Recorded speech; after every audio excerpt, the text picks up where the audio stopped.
Chapter 16. An Ancient Hideout. The Hollister children stood stunned for a couple of seconds after Pam had vanished. Then they hurried forward to where they had last seen her.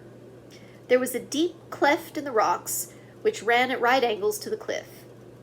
Looking down a short distance, Pete saw to his relief that his sister had only slipped feet first, part way down the wedge-shaped cut.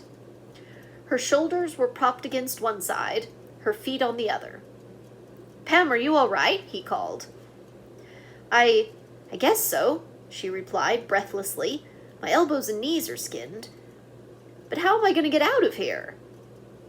The other children, meanwhile, had raced back frantically to get their parents, who came as fast as they could. "If only we had a rope to throw down to you," Mrs. Hollister exclaimed anxiously. "I see something," the girl cried out excitedly. She had noticed an opening in the cleft a few feet below her. Inching down like a caterpillar by way of some natural hand and toe holes in the rocky sides, she reached the entrance to a cave and stepped into it. "Mother! Daddy!" she called up. "The other side of this cave looks out over the valley. It's an old Indian cliff dwelling." "What a discovery," Mr. Hollister said in surprise. "You'll have to stay down there, Pam, until I go for help." Ricky, who until now had watched wide-eyed at Pam's plight, shouted, "Yikes! This'll be a real cliff rescue, just like in the movies. Come on, men, let's find a rope." When Pam heard this, she looked up through the crevice. "Don't worry about me, I'll be all right," she said bravely. "Dad, before you go for a rope, let me look around here. I can see a terrace and more caves. Maybe I'll find some way to climb out." "All right, but be careful," her father warned. "Look out for snakes," Ricky cried. "And bears," Sue called. Pam began her search through the gloomy interior of the old cliff dwelling. The first room was bare. Walking carefully, she stepped through a low doorway into the next one. It, too, was empty, and there were no openings or steps for her to climb to the top of the cliff. "Oh dear," the girl sighed, discouraged. As she went in and out along the rocky terrace and from room to room of the ancient Indian dwelling, Pam found that some of the rooms were set deep into the mountain. She was careful to note where she was going in order to find her way back. Once she stopped to gaze at the lofty tower which rose from the terrace and extended high above the cliff top. "How wonderful all this is," the girl told herself, gazing down on the terraces and valley below. A few terraces had big round rooms without roofs, which she recognized as the ruins of kivas. Pam became so interested that she almost forgot she was looking for a way to get out. "I wonder what those ancient Indians did in these rooms," the girl asked herself. Seeing an old oblong stone with a groove worn into the top of it, Pam guessed that this was an ancient corn grinder. Suddenly she remembered her anxious family and started running through the other rooms. Lots of people must have lived here, Pam thought, then stopped short. She was in a large kiva, on the floor of which lay a ladder. "Oh, now I can get out," Pam cried aloud. She picked up one end of the ladder and dragged it to the opening in the cleft. It was not until Pam was halfway up that a startling thought came to her. "It's a new ladder. How did it ever get here?" The girl's heart began to thump. Maybe she had found Rattler's hideout. Reaching the top of the crevice, Pam climbed out and ran into her mother's outstretched arms. "You're safe!" Mrs. Hollister cried. "Oh, how thankful I am!" "Mother, Dad," Pam said excitedly, "I found the ladder in a kiva, and it's a new one. It might belong to Rattler, and this is his secret home." "Oh," Holly exclaimed, "maybe he hid our bracelets down there." "I certainly think we should explore this place," Mr. Hollister said. "It would be an ideal spot to hide stolen goods." "Yikes!" Ricky shouted. "Maybe we'll solve the mystery of the chaparral and find all Juan Deere's things." "Don't raise your hopes too high," his mother warned him.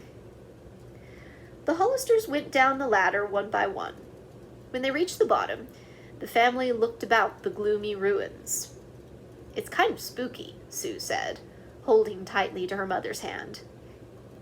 There was not a sound except the hollow echo of her voice. "If Rattler's here, he's well hidden," Pam whispered. "Let's start hunting," Pete urged. "But we'll stay together," his father said. After walking through the rooms and seeing nothing, Pete suggested that they take the ladder and hunt in the dwellings on the next terraces below. Mr. Hollister consented, but said only he and Pete would go.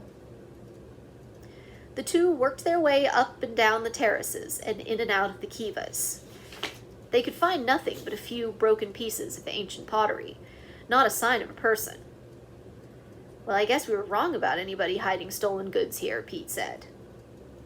They made their way back to the topmost row of apartments and reported their disappointment to the others.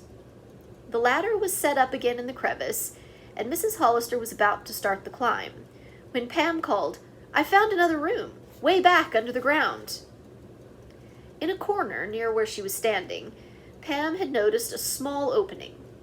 As she crawled through it, she cried out in surprise, "There's a lot of stuff piled up in here." Quickly the others got down on hands and knees and pulled themselves into the room. It was so dim that they could see practically nothing.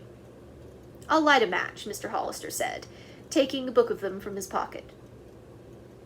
As the tiny flame flickered, everybody gasped in amazement. The room was filled with silver and turquoise jewelry, pottery, moccasins, rugs, and Indian clothing. "From the Chaparral!" Pete exclaimed. "Here's a tag. It says the Chaparral." As their father lit another match, the children hurried over to examine the articles. Among the stolen merchandise was a set of tin candlesticks and some candles in a box. Mr. Hollister set them up and lighted the candles. At once, Pam and Holly dropped to their knees to examine several bracelets that were lying on the floor. "The stones have been taken out of them," Holly said sadly. Then she exclaimed, "Oh, here are the turquoises," and picked up a small box in which the beautiful blue-green gems had been placed. "And look, every bracelet has a leaf design," Pam said. "Now I know that design means something, because Blue Feather says most of their jewelry has a cloud or a raindrop pattern." Holly suddenly squealed in amazement. "Pam, here are the bracelets Juan Deere gave you and me." Before them lay the pieces of jewelry, with the coyote heads and the crossed arrows. "That proves Rattler is the thief," Pete stated. "You're right, son," Mr. Hollister agreed. "And all these things are the ones I was going to buy from Juan Deere for the trading post." "Let's carry them to the bus," Ricky said eagerly. "They're really ours." A noise from the outer room caused everyone to cease talking. "What was that?" Pete whispered, going to the small exit to look. As he peered out, the boy was just in time to see a man dashing toward the ladder. "Stop!" Pete shouted, crawling out of the opening after the fleeing figure.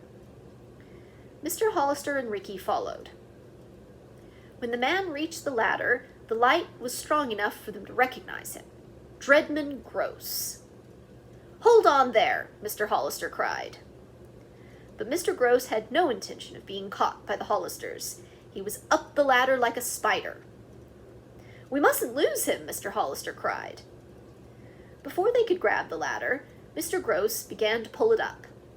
Pete, in the lead, stretched high, his fingertips catching the last rung, but he could not hold on. Quickly the ladder disappeared over the top of the cliff. "He's gone!" Ricky shouted. "And we're trapped down here!" Pete exclaimed.